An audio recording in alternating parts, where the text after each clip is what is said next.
An upcoming book is shedding new light on a decades-old suburban murder case. Something Big, the true story of the Brown's Chicken Massacre, will be released July 1st.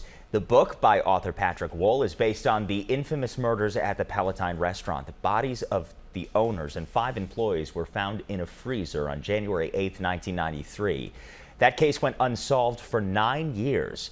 Juan Luna and James Degorski were convicted after Degorski's former girlfriend came forward implicating the 2 men. Both are now serving life sentences. Patrick Wohl joins us now to talk more about the case and the findings in his new book. And good morning. Thanks for being here. Good morning. Thanks for having me. So, I mean, we were talking in the commercial break, but what brought you to this story to begin with? Well, the story's more than 30 years old, as you mentioned, and there's a lot that's been written. There's been podcasts about the case, but I always walked away wanting to know more about the people involved and wanting to know what it was like to investigate this case, what the impact was on the families. And so I tried to focus this book on really the human element of this story and give people a peek on what it was like to go through this as best a book can.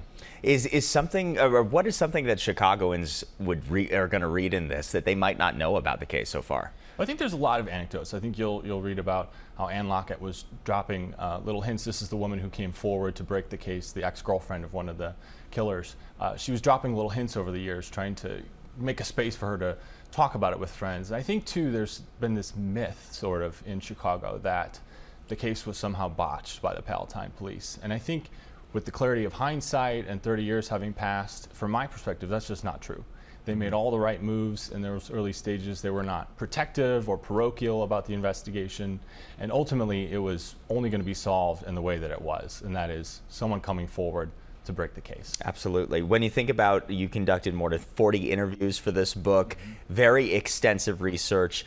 Tell me about the process for putting this together.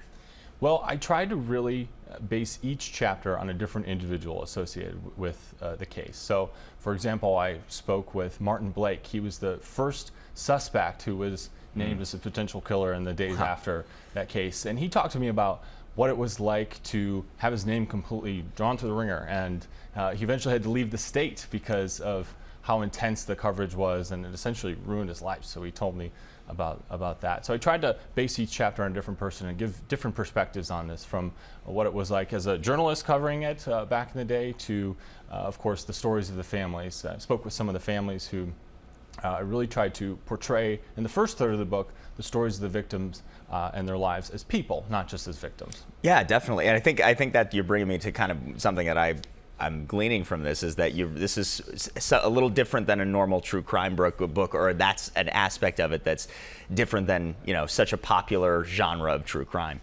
Absolutely. And like I said, each chapter is based on a different person, and I think people will read this in a different way because they know who the killers are immediately. People watching and follow the story. And so the suspense in true crime books is often figuring out who that person is.